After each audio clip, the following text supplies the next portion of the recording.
hot take. I think the baby was really canceled. The rose-colored glasses are shattered. We're talking about how we can be genuine with our admiration. Who has the time? I think some people maybe need admiration in order to build their confidence in whatever they're doing or their self-perception.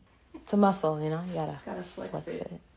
Mm-hmm. While other people maybe don't need that in order to do well or to do what they need to do, but they still appreciate it. People who say they don't need affirmation are lying.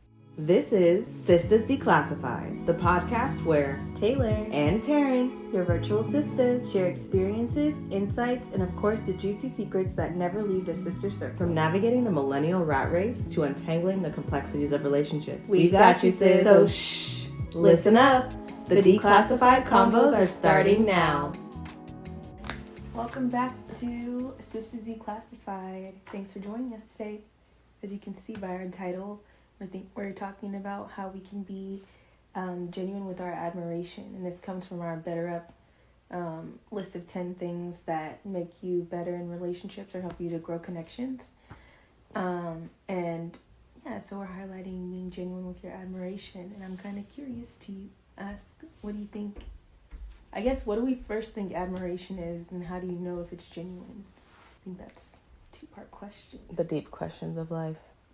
I think admiration is when you, hold on, I thought I had it. I think when I think of admiration, I usually think of there being a little bit of a pedestal. There's some, nobility given to the person you admire, whether it be for, their skill set or something they've accomplished or some sort of title they have.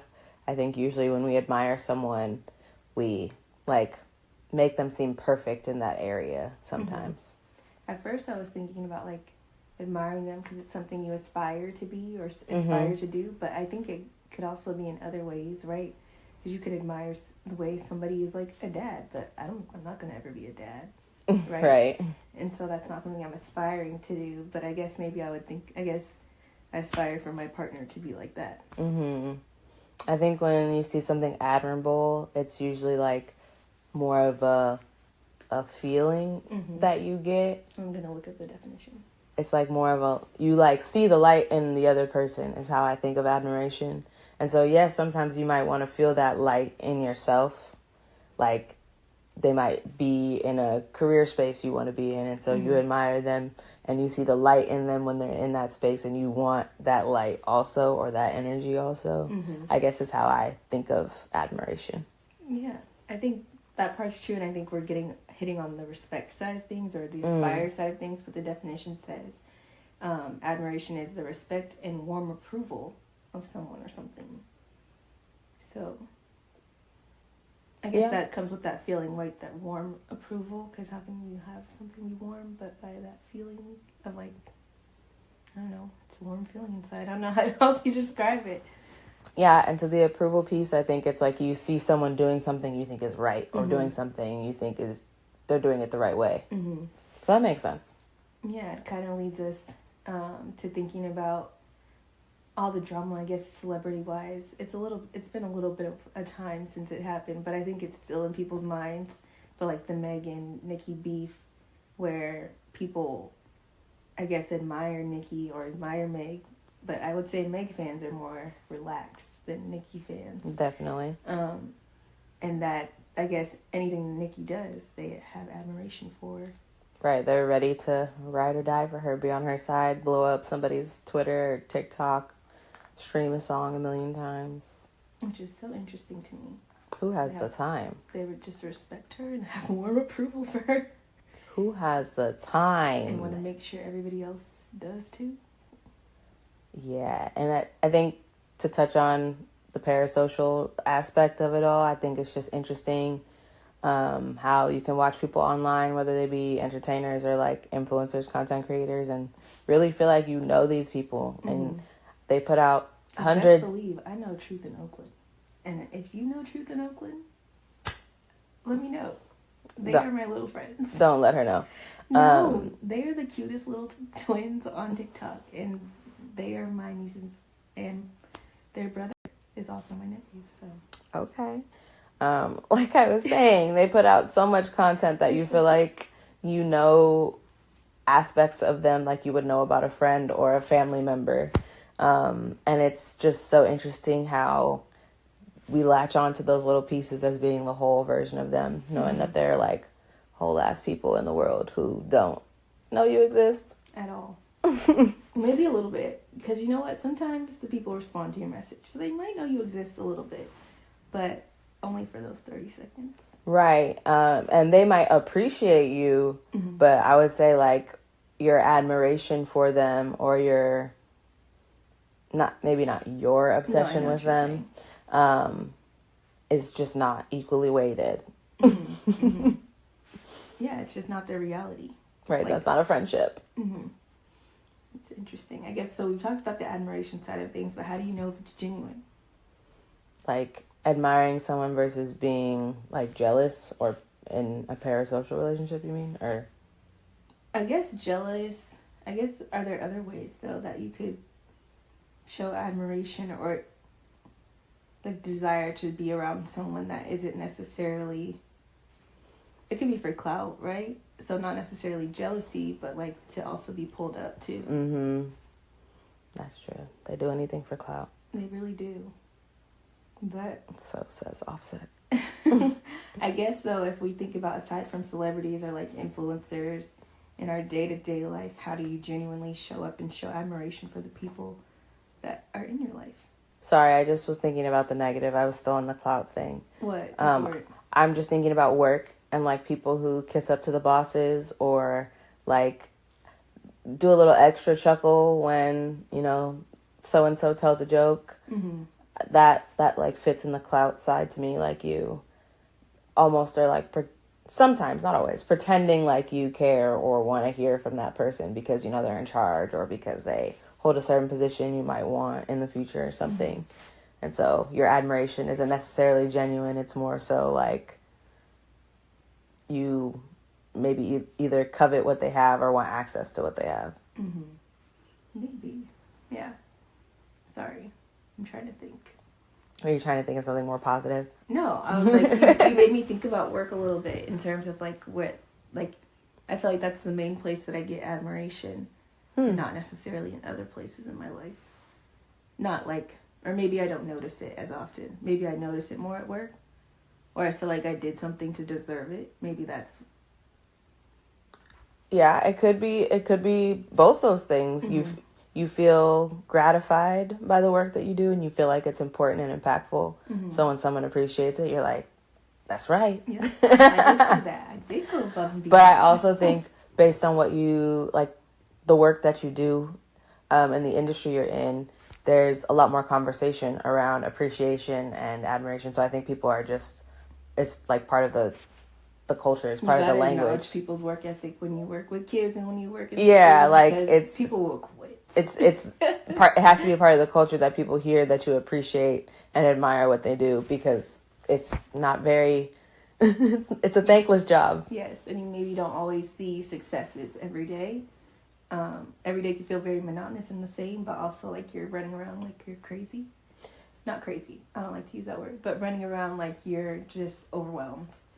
And then people always want something or need something from you. So I think to your point about you hear it more at work, I think there's a culture of that. And maybe you accept it more easily there.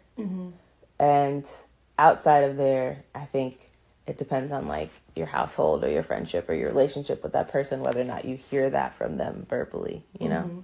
But I think also just how often you engage with them. And kind of thinking about, like, they might show you admiration, but if you only talk to them, like, every month, once a month or something. Yeah. Then... You don't get that dosage. Or maybe recognize that it happens because the interactions are so far apart. But I guess if we're thinking about friendships, do you feel like you genuinely, going into the positive side of things, show admiration to people? I think so. I don't like I'm very expressive, so if I have an opinion or a feeling about something, usually I'm not shy to tell it, especially if it's something positive.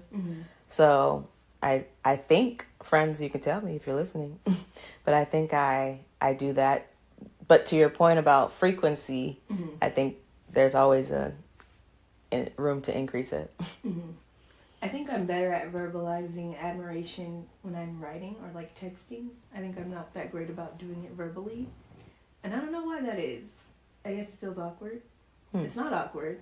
It's fine to admire people and people appreciate being admired. But yeah, I think I do it better over text because I'm maybe thinking about how to say it where it doesn't feel weird. I don't know. I'm weird. No, it's not. I think it's a practice thing.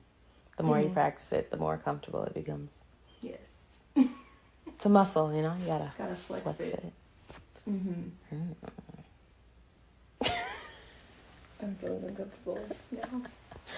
I hope you guys could hear the sounds that were coming from her mouth. Good. But I think, I don't know. Hold on, I'm clicking. If you see me clicking, I want to make sure that I still can't see that. But if you can. Well, the last portion I feel like that we could touch on, because we kind of talked about admiration as, I don't know. What do we think about admiration as an obsession? I think we kind of hit on it, but I don't know if we talked about it more from the jealousy standpoint, and I know we've mentioned it with Nikki and Meg, but I guess I feel like an obsession in terms of like you don't allow them to be anything different. Say more. Like, I think admiration can kind of turn into an obsession where like you hold them on a pedestal and then they make one mistake and then like your whole opinion of them is done. I'm processing, sorry. I don't know, does that make sense? So not obsession in terms of like, I just think obsession can quickly turn into crazy. And not just crazy like in terms of attacking other people, but also in terms of like dehumanizing someone. Quickly flipping the script on them. As someone who has probably flipped the script on someone, I don't know if it was from admiration to I'm done with you fully. But then is it genuine, right? I think so. Does it depend on what they did? No, I don't think it's that it depends on what they did. I think you could still admire them or look up to them for the things that previously happened. And like, it's not that you don't admire them anymore because you never did. It's that you don't admire them anymore because you've humanized them through this like mistake or thing that changed. And so you can't look at them the same. And it's like, it doesn't necessarily have to be anyone's fault, but it just like the rose-colored glasses are shattered. Yeah. I don't know. I try to think about whether people are redeemable or like what is redeemable. No, I think what you were saying makes sense. But now I don't remember what I was saying. Sorry, the camera cut off. You were saying so basically what you're saying is pre-mistake you made their whole character one thing, and I guess I don't know that I'm necessarily saying that admiration lives in a vacuum. I think it's more like once you add the layer of the mistake, the admiration is different. Sure. I agree. I just like to play devil's advocate. Don't think I'm like, yeah, people shouldn't be like canceled. Sometimes people should be canceled, but I don't know. That's a whole nother topic for another day. Cancel culture. Is canceling and shunning the same thing? At this point, I feel like, yeah. I want to know who's like actually been canceled. Because there's been lots of people who have been canceled and we just like throw that around, but they come back. They do come back. Or they have their pocket. They have their community. Hot take. I think DaBaby was really canceled. He was. I removed him from That's not really a hot take. I think it's a fact. I removed him from my Spotify. Like, he can't even pop up on songs that I listen to anymore. And I'm sure I'm not the only one who did that. But you are absolutely correct. He had his 25 minutes. There's no music that he played or that he has sang or rapped or whatever that I need to hear again. No, and I liked him. Yeah. I was like, okay, I like this flow. Like the He has his own sound. Like when you hear it, you know that's the baby. Mm-hmm. And we don't hear it no more. Yeah, at all. I mean, he's tried. I saw him on a TikTok. It was like he promoted his own TikToks, and I saw he made a song not too long ago. I don't see him on nothing. Yeah. But God bless him. Wish him the best. Mm-mm-mm. But I don't think he's the only one. I think there's other people who've been... I think R. Kelly was successfully canceled for a little while. Now, I do think that a lot of people still play him because... On the low. Mm-hmm. Yeah. It's too nostalgic for people, I think. Yeah. I think the world messed up R. Kelly and then threw him away. And that sucks. Right. Agree that he has been disgraced. Mm-hmm. To your point, not fully canceled. There are folks who can't let go of the music. I look at Michael Jackson. Michael Jackson was canceled for a second. He was, but... And then we just But the kids themselves came out. I know. And said that my parents were liars or whatever. Yeah, but... Well, yes. And there was something interesting going on in Never Never Land. For sure. I think I was too young for all of the context of that situation, but... I knew enough that grown-ups don't hang out with kids, and that's kind of that on that. Touche. But that's not what this episode was about. What were we talking about? I don't know. No, I'm just kidding. But we're talking about being genuine with our admiration. I think the last thing, or the main point, not main point, but the last point is just talking about, like, do some people need admiration more than others? Definitely. Why do you say definitely? It's like with your chest. It's like some people's whole love language. Sure. Okay. Like words of affirmation. Yeah. Is that the same thing? As admiration? I don't know. I guess, yeah. But not necessarily, because you could you don't have to vocalize your admiration to show it. Right, but to the point of people needing to be affirmed, you can affirm someone with your admiration. Just like you at work, right? Yes, you can affirm someone with your admiration. Yes. Yeah. So, yes, with my chest. As someone who very much loves affirmation. No, yeah. I think everybody overall needs it. I don't think that some actually need it more than others. I think some people just receive it differently. I think we all benefit from admiration. When you say receive it differently, what do you mean? Like, I think some people maybe need admiration in order to build their confidence in whatever they're doing. Or their self-perception. While other people maybe don't need that in order to do well or to do what they need to do. But they still appreciate it. So I think it just hits differently. It's not that somebody needs it more than the other. You're just saying they need it for different things? I'm trying to think if I agree that they're different things. Are they the same?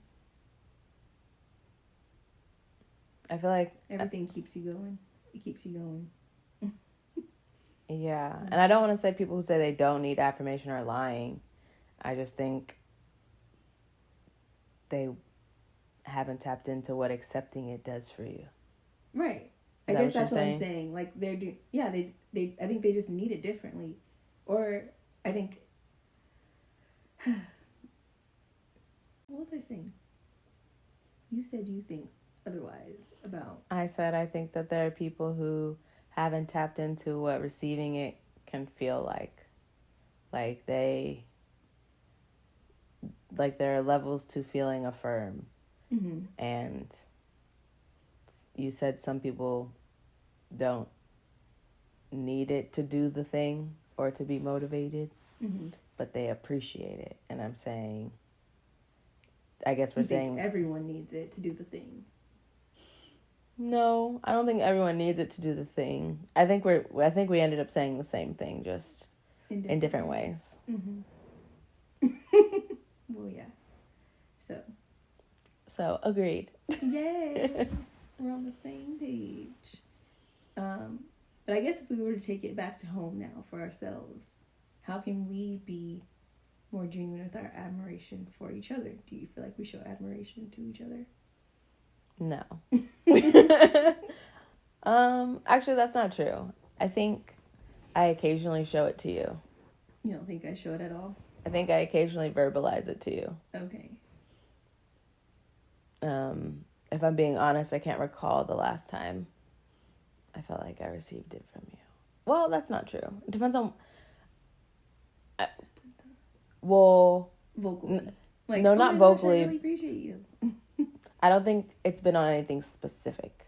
It's been like, oh yeah, that's nice. Or like, it's usually like in a group text. Mm-hmm. So it'd be like, awesome, cool. You made it through you survived the workday, you know, like, but it's like not anything like specific, if that makes sense. Okay. So what would you appreciate in terms of admiration? I guess specificity. Give me an example. So like an example is something I admire about you is your ability to set boundaries, particularly with family members, since that's something I have opposite challenges.